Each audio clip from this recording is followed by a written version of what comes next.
आपको BA first year physical science का next chapter जो है भौतिक विज्ञान शिक्षण के लक्ष्य एवं उद्देश्य, इसके बारे में बताऊंगी कि भौतिक विज्ञान में जो शिक्षण है उसके लक्ष्य क्या है और उद्देश्य क्या क्या है। तो आज जो टॉपिक है आप लोग का वो है लक्ष्य या उद्देश्य का अर्थ एवं परिभाषा। सबसे पहले तो आपको ये समझना होगा किसी भी शिक्षण का लक्ष्य और उद्देश्य, उसकी परिभाषा क्या होती है, उसके बाद में हम उसके लक्ष्य और उद्देश्य निर्धारित करेंगे। तो सबसे पहले समझते हैं कि लक्ष्य क्या है। सामान्य उद्देश्य को संक्षेप में लक्ष्य कहा जाता है, यानी कि लक्ष्य जो है वो उद्देश्य का एक छोटा पार्ट है।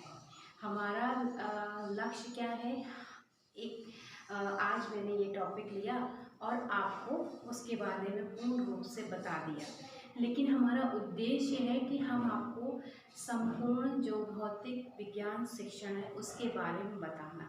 लेकिन उसके बारे में बताने के लिए हमें छोटे छोटे लक्ष्य निर्धारित करना पड़ेगा और तब जाकर हम उस उद्देश्य तक पहुँचेंगे। सपोज मुझे पूरा शिक्षण विज्ञान ही आपको समझाना है, लेकिन उस विज्ञान शिक्षण में बहुत कुछ होता है। मेरा उद्देश्य ये है कि छात्रों को ज़्यादा से ज़्यादा नॉलेज दी जाए, लेकिन उस नॉलेज देने से पहले हम नॉलेज में क्या देंगे, तो उसमें हमें छोटे छोटे लक्ष्य निर्धारित करने हैं। उस लक्ष्य को लेकर चलेंगे, उस लक्ष्य के बिहाफ पे हमें उस उद्देश्य की प्राप्ति होगी। तो आपको समझ में आया कि उद्देश्य की प्राप्ति के लिए हमें छोटे छोटे लक्ष्यों को निर्धारित करना पड़ता है। सपोज ये एक समुद्र होता है, समुद्र और छोटी छोटी नदियाँ होती हैं। तो लेकिन नदियों का पानी कहाँ है, समुद्र में जाता है। तो जितना विशाल समुद्र है एक तरह से, और जितनी छोटी नदियाँ हैं, तो समुद्र हमारा उद्देश्य है और नदियाँ हमारा लक्ष्य है। यानी कि समुद्र में पहुंचने से पहले नदियों से होकर जाना पड़ेगा। तो ये आपको समझ में आया होगा कि उद्देश्य और लक्ष्य में क्या डिफरेंसेस हैं। ठीक है, सामान्य उद्देश्य को संक्षेप में लक्ष्य कहा जाता है। लक्ष्य आदर्श होते हैं, यानी कि हम जिनके बिहार पे समझाते हैं वही हमारे आदर्श हैं, जिनका क्षेत्र असीमित होता है, यानी कि हमें किसी भी टॉपिक में पहुंचने के लिए कई सारी विधियां अपनानी पड़ती, कई सारे लक्ष्य निर्धारित करने पड़ते, तब जाके हम उस चीज़ को उस लेवल पे पहुंच के समझा सकते हैं। जिनका क्षेत्र असीमित होता है तथा जिनको पूर्ण रूप से प्राप्त करना असंभव होता है, इसकी प्राप्ति के लिए संपूर्ण स्कूल, समाज तथा राष्ट्र उत्तरदायी है। हमारे देश को चलाने के लिए सिर्फ राष्ट्रपति ही नहीं इम्पोर्टेंट है, बल्कि पूरा का पूरा सोसाइटी, पूरे के पूरे प्रधान, उसी के लेवल पे प्रधानमंत्री, मुख्यमंत्री, उपमंत्री, शिक्षा मंत्री, ये और उसके साथ फिर आते हैं हमारा जनतंत्र। ये सब पूरा मिल के हमारे देश को चला रहे हैं। तो किसी भी चीज़ के लिए पहुंचने के लिए पूरा का पूरा सोसाइटी रिस्पॉन्सिबल होता है किसी भी समाज को आगे बढ़ने के लिए। ठीक है, आगे इसी में अगर मैं पढ़ूँ या आगे मैं आपको इसमें बताऊं कि मानव जीवन संपूर्ण प्राणी जगत के लिए एक अनुपम कृति है। मनुष्य अपने बौद्धिक व्यवहार के कारण ही प्राणी समुदाय में सबसे उच्च स्थान पर है। बौद्धिक उन्नति के कारण ही मनुष्य में सामाजिक व्यक्तित्व का भाव उत्पन्न हुआ, यानी कि मनुष्य की जो बौद्धिक स्थिति है वो सबसे ज़्यादा उन्नतिशील है, तभी वह व्यक्तित्व के तभी उसके समाज में व्यक्तित्व का भाव उत्पन्न हुआ है, जो मानव में पशुवत जीवों के व्यवहार के आधार पर प्रवृत्तियों से अलग पहचान प्रदान करता है।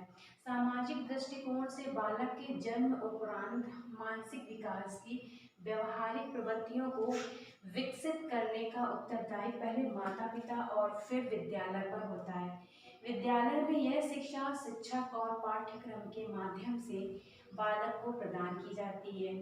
इस प्रकार शिक्षण का उद्देश्य मनुष्य के मानसिक और व्यवहारिक विकास से है, जो स्वाभाविक रूप से होते हैं, सामाजिक मान्यताओं द्वारा प्रेरित होते हैं, जो समय समय एवं परिस्थितियों के बदलाव के अनुसार परिवर्तित होते रहते हैं। अतः विज्ञान शिक्षण में सामाजिक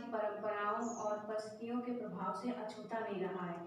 अगर हम यहाँ पे बात करें सामाजिक दृष्टिकोण से कि बालक जब जन्म लेता है तो जन्म लेने के बाद सबसे पहले तो वो अपने परिवार से, जब वो धीरे धीरे बड़ा होता है तो जो सीखने की प्रवृत्ति है, हमेशा याद रखना, मनुष्य जन्म से लेके मरणोपरांत तक सीखता रहता है, उसके सीखने की प्रवृत्ति कभी ख़त्म नहीं होती है।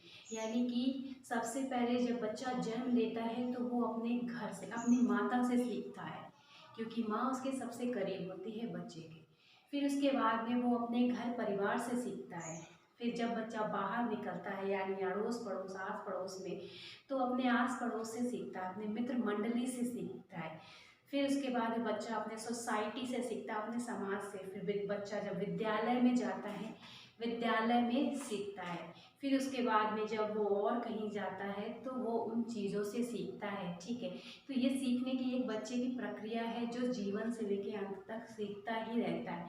और हमेशा उसके सीखने में सोसाइटी का, समाज का सबसे बड़ा इफेक्ट है। यानी कि अगर मैं बात करूँ, वो जितने अच्छे सोसाइटी से बिलोंग करेगा वो उतना ही अच्छा आदर्शों में और एक अच्छा भविष्य उसका होगा। लेकिन अगर वो ऐसे सोसाइटी से, सपोज़ अगर कोई बच्चा कोई ऐसी सोसाइटी से बिलोंग कर रहा है जहाँ पे बहुत ज़्यादा गाली गलौज का इस्तेमाल हो रहा है, या चोरी चकारी लोग कर रहे हैं, या पढ़ाई लिखाई में ध्यान नहीं देते, तो बच्चा अपने आसपास के चीज़ों से वही सीखेगा। वो भी बड़ा होकर उन्हीं चीज़ों में व्याप्त हो जाएगा, उन्हीं चीज़ों को अपना लेगा। लेकिन अगर कोई बच्चा एक ऐसी सोसाइटी से बिलोंग कर रहा है जहाँ पे आसपास या उसके घर परिवार में सभी डॉक्टर्स हैं, टीचर हैं या इंजीनियर हैं, तो वो उनको देख के बातचीत करने के व्यवहार से, चीज़ों को, लोगों को आदर्श देना, लोगों को सम्मान देना, ये चीज़ें उनसे सीखता है। अगर वो आसपास ऐसी चीज़ें हो रही हैं तो वो आगे चल के उन्हीं चीज़ों को अपने अंदर समाहित कर लेगा।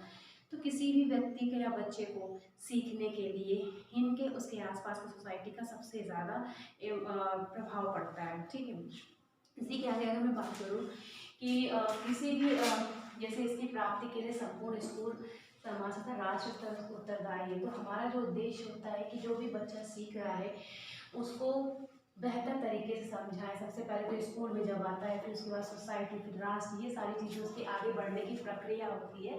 तो धीरे धीरे उसके सीखने की प्रक्रिया में भी बदलाव होते हैं। इसी के आगे अगर मैं आगे बात करूँ तो अतः विज्ञान शिक्षण भी सामाजिक परंपराओं और परिस्थितियों के प्रभाव से अछूता नहीं रहा। ये हम कहते हैं कि विज्ञान सोसाइटी से मतलब ही नहीं रखता है, विज्ञान एक अलग ही दुनिया में होती है। यानी लेकिन जो सोसाइटी में हो रही चीज़ें हैं, विज्ञान उनसे भी अछूता नहीं है, उन परिस्थितियों से भी अछूता नहीं है। यानी कि अगर हम एक ऐसी सोसाइटी में जी रहे हैं जहाँ पे पुरानी रीति रिवाज, कुंठाओं और इन सब चीज़ों को नहीं मानते हैं, बल्कि नई चीज़ों को स्वीकार करते हैं, उसके पीछे के रहस्यों को समझते हैं, और कोई भी चीज़ को लॉजिक बेस पे लेते हैं, ना कि दैवीय प्रकोप के बेस पे लेते हैं, तो बच्चा भी उन्हीं चीज़ों से सीखता है और विज्ञान शिक्षण उससे भी आधारित होता है। तो अगर आगे बात करूँ, उद्देश्य क्या होते हैं, यहाँ पे इसे ज्ञानार्जन उद्देश्य को दो भागों में बांटा गया है। सबसे पहले है हमारा शैक्षिक उद्देश्य, यानी कि एजुकेशनल ऑब्जेक्टिव, एजुकेशनल ऑब्जेक्टिव्स, इसके बारे में मैं बता रही हूँ। नेक्स्ट है आपका शिक्षण उद्देश्य यानी टीचिंग ऑब्जेक्टिव्स,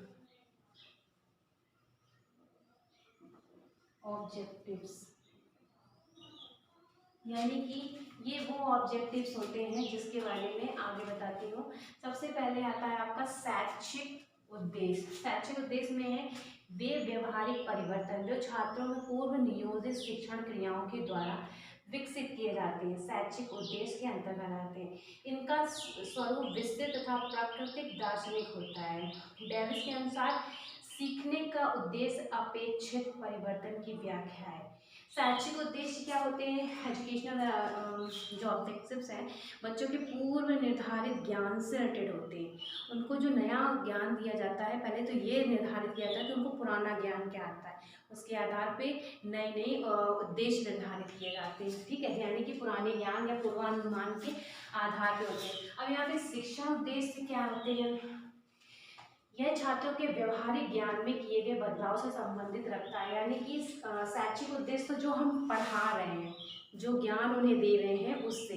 लेकिन जो हमारा शिक्षण उद्देश्य है वो व्यवहारिक ज्ञान पर आधारित होता है, यानी छात्रों के व्यवहार में परिवर्तन जो आ रहा है वो किस वजह से, क्योंकि जब बच्चा विद्यालय में आता है तो एक कोरी स्लेट की तरह होता है, उसको नए नए ज्ञान के बारे में नहीं पता होता है। लेकिन जब वो आता है, आने के बाद जब उन ज्ञान के बारे में आता है, पता चलता है, नई नई नॉलेज उसको पता चलती है, तो उसके व्यवहार में बहुत सारे परिवर्तन आने लगते हैं। तो उस व्यवहारिक परिवर्तन को ही हम लोग शिक्षण उद्देश्य कहते हैं। बदलाव से संबंध रखता है। इनका आकार शैक्षिक उद्देश्य की तुलना में संकुचित और विशिष्ट दोनों होता है, और प्राकृतिक मनोवैज्ञानिक होती है, यानी कि ये साइकोलॉजिकल बेस होता है। इसकी प्राकृतिक साइकोलॉजिकल होती है और इसकी एजुकेशनल होती है, यानी टीचिंग बेस पे होती है, उसके पूर्वानुमान ज्ञान से संबंधित होती है। और प्राकृतिक मनोविज्ञान होते हैं जिसमें शिक्षण उद्देश्य विधि के द्वारा प्रत्यक्ष रूप से प्रभावित होता है। एनसीईआरटी की परीक्षा एवं मूल्यांकन विभाग द्वारा शिक्षण उद्देश्य की निम्न परिभाषा दी गई है। सबसे पहले तो ये है कि उद्देश्य उस बिंदु अथवा अभिष्ट है जिसकी दिशा में कार्य किया जा सकता है। वह व्यवस्थित परिवर्तन है जिसे क्रिया द्वारा प्राप्त करके हम कार्य करते हैं। यानी कि अगर इसमें बात करें तो विज्ञान शिक्षा के उद्देश्य व्यवहार में ऐच्छिक परिवर्तन है जो विद्यार्थियों में उत्पन्न किए जाते हैं। यानी कि शिक्षण उद्देश्य उतना ही इम्पोर्टेंट है जितना कि हमारा शैक्षिक उद्देश्य। तो आप लोगों को आज ये समझ में आया कि लक्ष्य या उद्देश्य का परिभाषा एवं अर्थ में परिभाषा क्या होती है।